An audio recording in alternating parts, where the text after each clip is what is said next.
नमस्कार, बहुत स्वागत है आप सभी का। मैं हूं आपके साथ मनु तेवतिया और वक्त हो गया है दिन दहाड़े का। कभी पर्ची, कभी हिंदू राष्ट्र की मांग, तो कभी सनातन पर बयान से बाबा बागेश्वर धाम सुर्खियों में बने रहते हैं। एक बार फिर बाबा बागेश्वर का बयान चर्चा का विषय बना हुआ है। बाबा का कहना है कि हम दो, हमारे दो हैं, लेकिन चच्चा के 30 क्यों हैं।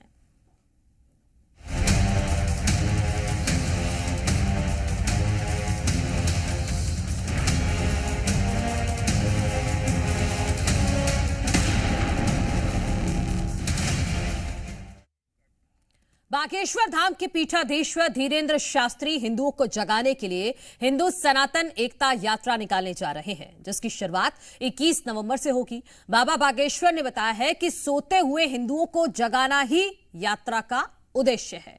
वहीं देश की बढ़ती जनसंख्या पर बागेश्वर बाबा ने कहा है कि हम दो, हमारे दो तो ठीक है, लेकिन चच्चा के 30 क्यों हैं। उनके भी 2 होने चाहिए। अगर उनके 12 हैं तो हिंदुओं के 14 हो। जात पात को मिटाने के लिए, भेदभाव को दूर करने के लिए भारत का सबसे बड़ा कैंसर का जहर है जात पात। उस रोग से भारत को मुक्त करने के लिए हमने ठाना है। हमारा मिशन है, हमारा संकल्प है, हमारा विजन है। हर हाल में इस देश में सिर्फ 2 जातियां होनी चाहिए, एक अमीर की, एक गरीब की। इस प्रण को लेकर के हम बागेश्वर धाम से रामराजा ओरछा तक 160 किलोमीटर की पदयात्रा कर रहे हैं। अब तो करो या मरो की बारी है, क्योंकि भारत पर संकट भारी है। हम भारत के लोगों को, हिंदुओं को बांग्लादेश जैसा जलता हुआ, बिखरता हुआ नहीं देख सकते। इसलिए हम हिंदुओं को एक करने निकल रहे हैं। कौन सोया हुआ हिंदू है? वो सोए हुए हिंदू हैं जिनके भगवान कृष्ण गीता आदर्श है। उन भगवान कृष्ण को भी जन्मभूमि में बैठने नहीं दिया जा रहा है। कौन सोए हुए हिंदू हैं? वो सोए हुए हिंदू है कि बहराइच में गोली मार दी जाती है। कौन सोए हुए हिंदू है? वो सोए हुए हिंदू है जो गजवाए हिंद सुनकर के भी चुप है और उनकी जबान तक नहीं खुल रही है। कौन सोए हुए हिंदू है? वो सोए हुए हिंदू है जिसने आदर्श जैसे छोटे बच्चे, 8 साल के बच्चे और हेमराज जैसे 9 साल के बच्चों को धर्म विरोधियों ने चाकुओं से मार दिया। हिंदू की मुंह से चूं तक आवाज नहीं निकली। ये सोए हुए हिंदुओं को हमें जगाना।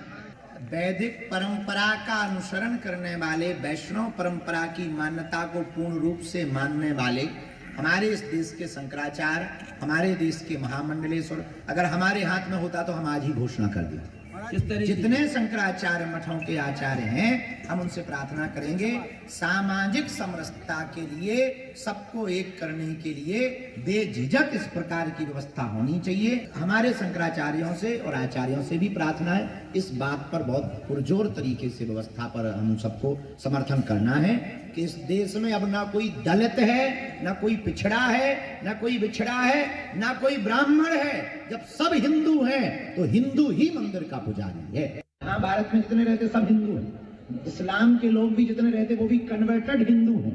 ईसाई भी इस देश में जितने रहते वो भी कन्वर्टेड हिंदू ईसाई हैं। सब हिंदू ही हैं। बाकी लोग तो नहीं तो जो वास्तविक मुसलमान है वो तो अरब देशों में। हम यही देश की कानून व्यवस्था और आपसे प्रार्थना करेंगे। आप कहते हो बच्चे 2 ही अच्छे, तो चच्चे के 30 क्यों बच्चे? अगर बच्चे 2 ही अच्छे तो चच्चे के 30 क्यों बच्चे? तो हम यही प्रार्थना करेंगे कि उनके भी 2 ही बच्चे हों, वरना हिंदुओं से भी कहेंगे कि अगर उनके 12 तो अपने 14। तो बाबा का प्लान और क्यों मचा घमासान, आज इसी पर करेंगे चर्चा। मेहमान हमारे साथ जुड़ गए हैं भारतीय जनता पार्टी की तरफ से पक्ष रखने के लिए अजय सिंह यादव जी हैं। अजय जी, बहुत बहुत स्वागत है आपका। हमारे साथ कांग्रेस पार्टी का पक्ष रखने के लिए केदार सिरोही जी हैं। केदार जी, आपका भी बहुत बहुत स्वागत है। अजय सिंह जी, पहले मैं आपके पास ही आती हूं, क्योंकि बाबा बागेश्वर कह रहे हैं कि भारत पर संकट है, बांग्लादेश जैसे हालात ना हो जाए, इसीलिए हिंदुओं को जोड़ने सड़कों पर उतरने वाले 21 नवंबर को।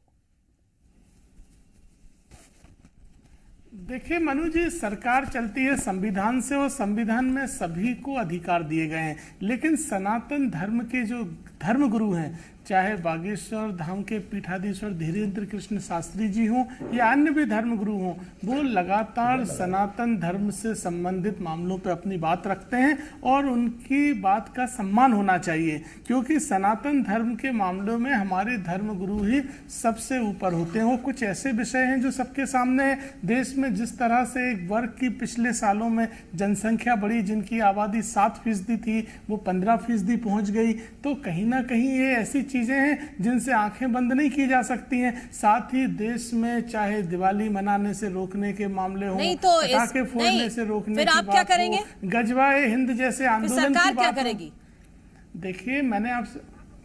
देखिए सरकार तो मनु जी सारे काम कर रही है और सभी को सुरक्षा दे रही है, कानून व्यवस्था का पालन कर रही है। जो गजवाए हिंद के बैनर लगाते हैं उनको भी सबक सिखा दिया, और जिनने पटाखे फोड़ने से रोका बच्चों को, उनको भी सीख दे दी गई। लेकिन सनातन धर्म के लिए अगर सनातन धर्म गुरु अपनी बात रखते हैं तो उसका सम्मान होना चाहिए। सनातन धर्म का रास्ता ही सर्वोच्च रास्ता है, सर्वोत्तम रास्ता है, उसका सभी को पालन करना चाहिए। और धर्म गुरुओं के सम्मान में पूरे समाज एक साथ है, इसमें कोई पार्टी का लेना देना नहीं है। मुझे तो लगता है अन्य समाज के लोगों को भी क्या आपत्ति है अगर बागेश्वर धाम जी सनातन धर्म के लिए कोई यात्रा निकालते हैं, सनातन धर्म में लोगों को इकट्ठा करने की बात करते हैं, तो अन्य धर्म के लोगों को भी उसका समर्थन करना चाहिए। ठीक है, जो दूसरी बड़ी बात कही है, मैं दूसरी बार में उस पर बात करूंगी। अजय जी, मैं दूसरी बार में उस पर बात करूंगी। जो दूसरी बात कही है केदार सिरोही जी, आपके पास आते हुए कोई दिक्कत नहीं है, हिंदू सनातन यात्रा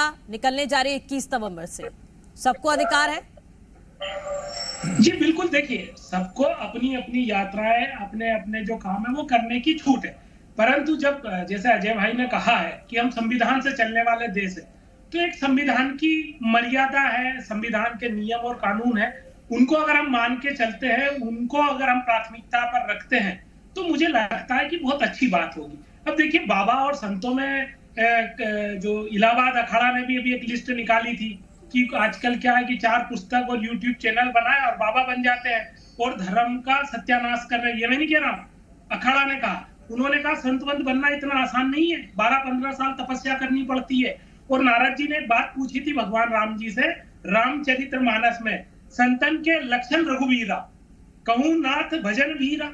उन्होंने पूछा ये संतों के लक्षण क्या होते हैं, तो भगवान राम ने कहा कि वो जो 6 मोह माया का पद, ये वो जो होता है ना, मत मत, ये सब छोड़ दे, वो संत है, उसी को ही संत माना जाना चाहिए। आज हमारे धर्म में मैं भी हिंदू हूँ और हमारे अपने जो नियम है हम पूरा करते हैं। अभी समझ में ही नहीं आता है कि अभी धीरेन्द्र भाई जो है वो शंकराचार्य जी को निर्देशित कर रहे थे, मैं अभी एक आपके वीडियो में सुन, ये कथावाचक है, कथावाचकों के अलग अलग है। अच्छा, वो डिस्क्रिप्शन मत दीजिए ना कि आप वो कौन है। केदार सिरोही जी वो कह रहे हैं कि मैं भारत जोड़ने निकल रहा हूँ, आपकी तरफ से भी भारत जोड़ो यात्रा निकाली गई थी, वो कह रहे हैं कि मैं हिंदुओं को एक करना चाहता हूँ इस यात्रा के जरिए। अच्छी बात है ना, देखिए ये एक करें, हिंदुओं की बात करें, हिंदुओं के स्वास्थ्य की बात करें। अभी देखिए ना, अभी हमारी जो पर पीपीपी पे पर कैपिटा जो इनकम है वो $10,000 है। चाइना की जो अभी 24,000 है वो 2040 में 85,000 होने वाली है, हमारी मात्र 13,000 होने वाली है 2040 में, मतलब हम 30% ही बढ़ेंगे। अमेरिका $1.5 लाख होने वाली है, साउथ कोरिया। तो ये हिंदुओं की बात पॉलिटिशियन नहीं है धीरेन्द्र शास्त्री जी, पॉलिटिशियन नहीं है, वो बाबा बागेश्वर हैं। बाबा पॉलिटिशियन कम कथावाचक है। कितनी बार माफी मांग चुके हैं अभी तक? ऐसा कौन सा दिन है जो राजनीतिक बयानबाजी नहीं करते हैं? तो ये नहीं, ये जो आप कहा है और ये यात्रा जो निकालने जा रहे हैं, आपको लग रहा है इसका कोई पॉलिटिकल कनेक्शन है? देखिए वो तो बाद में समझ में आएगा। देखिए हम ये कह रहे हैं, आप जोड़िए, अच्छी बात है, संगठित होना बहुत अच्छी बात है, पर संगठित होकर हम उनको क्या दे रहे हैं? जो हमसे जुड़ रहे हैं उन लोगों को क्या मिलना है? उनको शांति मिले। हमारे धर्म में क्या चाहते हैं? ज्ञान मिले, उनको सत्कर्म करने की भावना मिले। ये मोह माया और ये आपसी लड़ाई, ये हमारे धर्म के बातें नहीं है, ये तो नेतागिरी में बहुत हो रहा है। ठीक है, ठीक है, मैं केदार सिरोही जी, मैं आऊंगी आपके पास। चंद्रशेखर तिवारी जी भी हमारे साथ जुड़ गए हैं, हिंदू संस्कृति बचाओ मंच के अध्यक्ष हैं। चंद्रशेखर तिवारी जी, बहुत बहुत स्वागत है आपका। बाबा बागेश्वर कह रहे हैं कि मैं हिंदुओं को जगाने निकल रहा हूं, क्या वाकई हिंदू सो रहा है हमारे देश का? देखिए, संत महंत अगर कोई निर्णय लेते हैं तो समाज के साथ होता है, और जगाने का मतलब यह है कि उसको हिंदुत्व के लिए जगाना, उसे सनातन धर्म के लिए जगाना। उसको जो लोग ऐसा सोया का मतलब ये नहीं होता कि क्या कहते हैं पूर्ण रूप से नींद में है, लेकिन कुछ अगर जानकारियां नहीं है तो धर्म के माध्यम से धर्मगुरु उसको समझाते हैं। क्या मुस्लिमों क्या जमातें नहीं निकलती? एक मौलवी जो है वो जाता है कहीं भी, 5 लोग मुस्लिम इकट्ठे होते हैं और उसकी बात का अनुसरण करते हैं। वो ये बताता है कि 5 वक्त की नमाज पढ़ना चाहिए, अल्लाह ताला को मानना चाहिए, सब चीजें जो भी वो जमाती बताता है वो 5 लोग खड़े होकर और वहां पर सुनते हैं। तो धर्म गुरुओं का काम ही समाज को जागृत करने का है। अगर हिंदू समाज कोई यात्रा निकाल रहे हैं बागेश्वर धाम हिंदू समाज को जगाने के लिए, तो उसमें बुराई क्या है? और कांग्रेसियों के पेट में इतना दर्द उठने की क्या आवश्यकता हो गई? क्या कभी हम कह रहे हैं ना कि मुस्लिम भी जब जमातें निकालता तो हम तो कभी कोई नहीं कहते कि क्या कहते क्यों निकाल रहे हो? अरे मुस्लिम धर्मगुरु खूब निकाले ना और अपने समाज को जागृत करे। लेकिन कांग्रेस को तो हिंदुत्व दिखता है, उसमें राजनीति दिखने लगती। बागेश्वर धाम जी क्या भाजपा के कोई एजेंट है, या भारतीय जनता पार्टी के कोई संत है, या कोई अन्य पार्टी के, या कांग्रेस के कोई है, या शिवसेना के, या अन्य कोई भी राजनीतिक पार्टी के?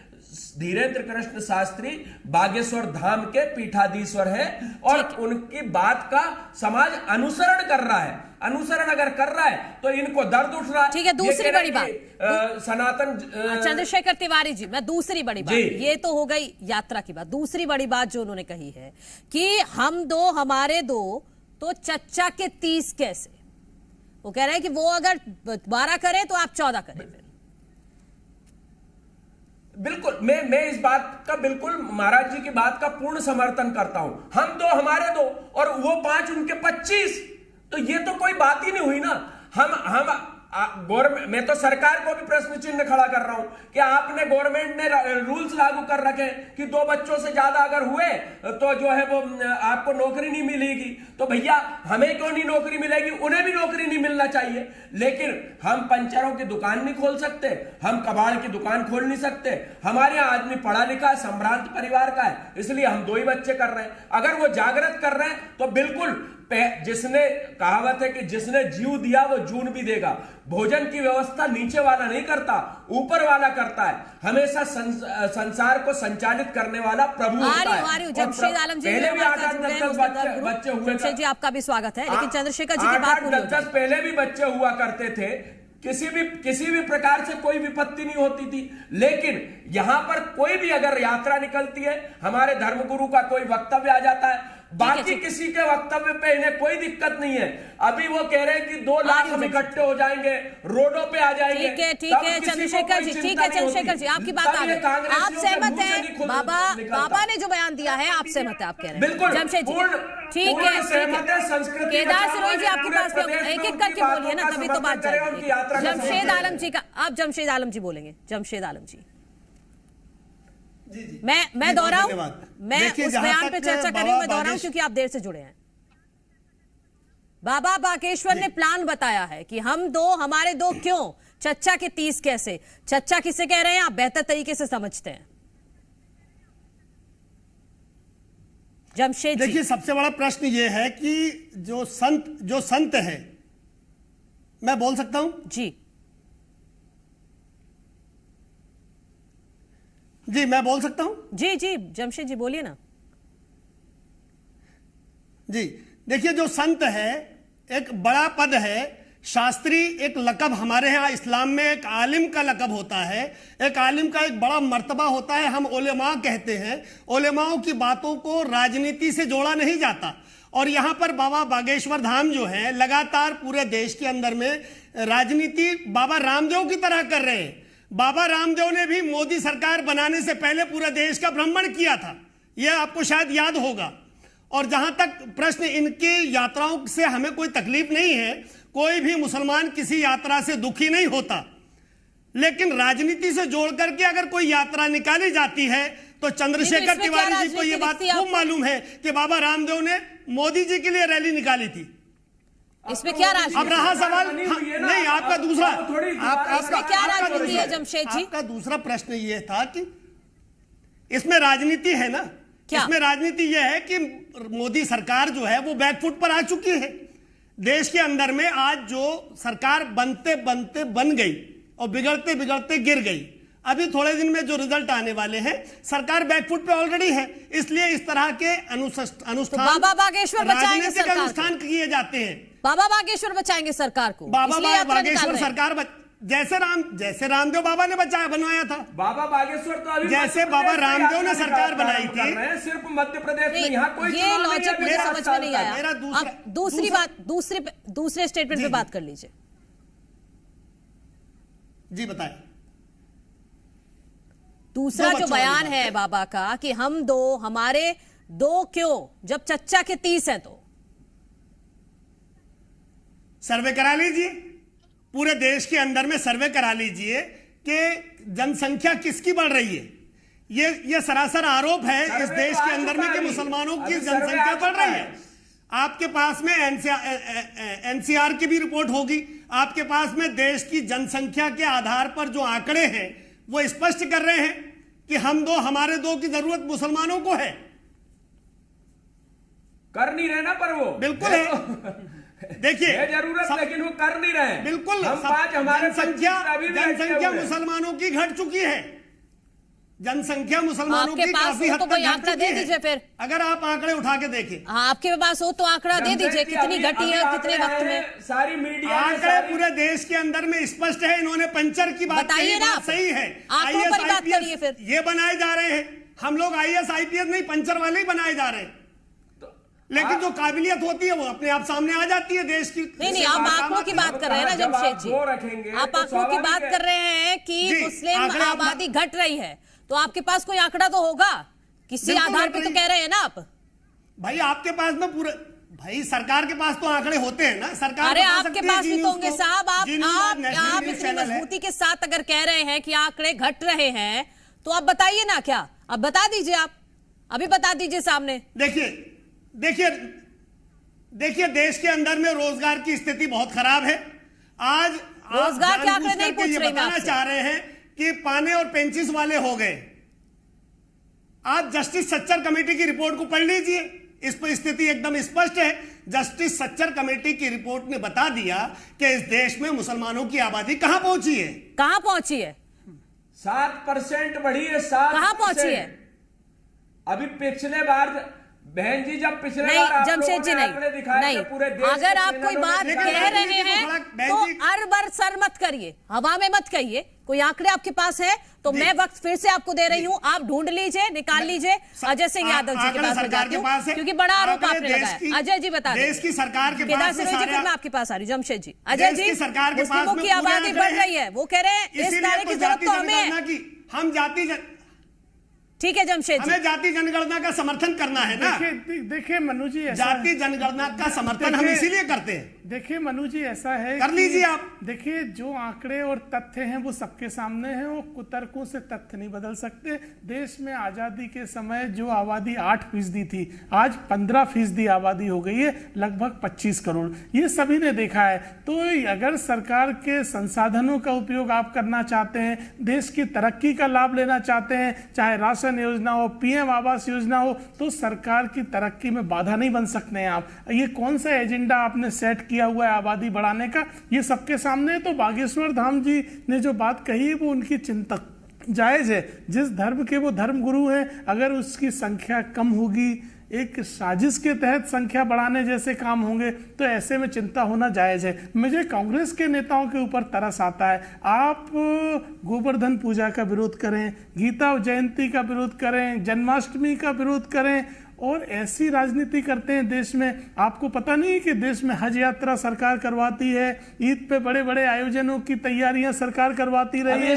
मुहर्रम की व्यवस्था, इज्तिमा की व्यवस्था करवाती है। तो आप लोग ऐसे समय पे ऐसे सवाल उठाते हैं। जीतू पटवारी तो कल मुख्यमंत्री मोहन यादव जी के लंदन जाने पे भगवान राम, भगवान कृष्ण की गाथा सुनाने का मजाक उड़ा रहे हैं। तो कांग्रेस पार्टी पूरी तरह से आत्मचिंतन की स्थिति में होना चाहिए। कांग्रेस पार्टी तुष्टीकरण की राजनीति में अंधी हो गई है और इस तरह की बंटवारे की राजनीति इस देश में स्वीकार नहीं है। माफ कीजिएगा केदार सिरोही जी, रखिए अपनी बात। अजय भाई, वो हम लोग तो राजनीति करने वाले लोग हैं, संविधान चलने वाले, आपकी तरह ये भ्रष्टाचार करने वाले नहीं है कि राम मंदिर को खा गए, महाकाल को खा गए, हर जगह आप कर रहे हो। और आपको किसने रोका है? अगर हज की यात्रा चल रही तो आप भी कराओ। शब्दों का चयन केदार जी अन्य धर्मों के लिए आप ऐसी बात नहीं कह सकते। विरोध है आपसे, शब्दों का उपयोग ठीक कीजिए।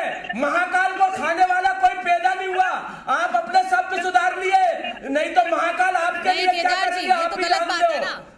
महाकाल केदार जी ये शब्दों का उपयोग ठीक करिए, शब्दों का केदार जी शब्दों का उपयोग ठीक करिए। आपत्तिजनक कोई नहीं खा सकता केदार जी, तुम क्या तुम्हारी क्या सेंटेंस नहीं खा सकती। नहीं, केदार जी मुझे भी पहले शब्दों को माफी मांगिए, आप पहले शब्दों में माफी मांगिए, केदार जी अपने शब्दों में माफी मांगिए। एक मिनट चंद्रशेखर पहले अपने शब्दों में माफी मांगिए। अरे चंद्रशेखर जी एक मिनट रुकिए ना। नहीं, केदार शब्दों में माफी मांगिए। ऐसे लोगों को दिमाग पर बिठाना आप एक मिनट, मैं बात कर रही हूँ उनसे, एक मिनट। आप कैसी बात कर रहे हो? चंद्रशेखर केदार सिरोही जी, केदार सिरोही जी, आप अपना आपने जो कहा आप सुधारना चाहते हैं तो मैं आपको मौका दे रही हूँ। मुझे तो तुम्हारा संशय नजर आता, तुम हिंदू हो भी कि नहीं? नहीं चंद्रशेखर जी प्लीज, नहीं आप प्लीज व्यक्तिगत मत होइए किसी के साथ, व्यक्तिगत नहीं, कोई किसी को सर्टिफिकेट नहीं दे सकता यहाँ पर। नहीं कोई किसी को सर्टिफिकेट नहीं देगा यहाँ पर, कौन हिंदू है कौन नहीं है।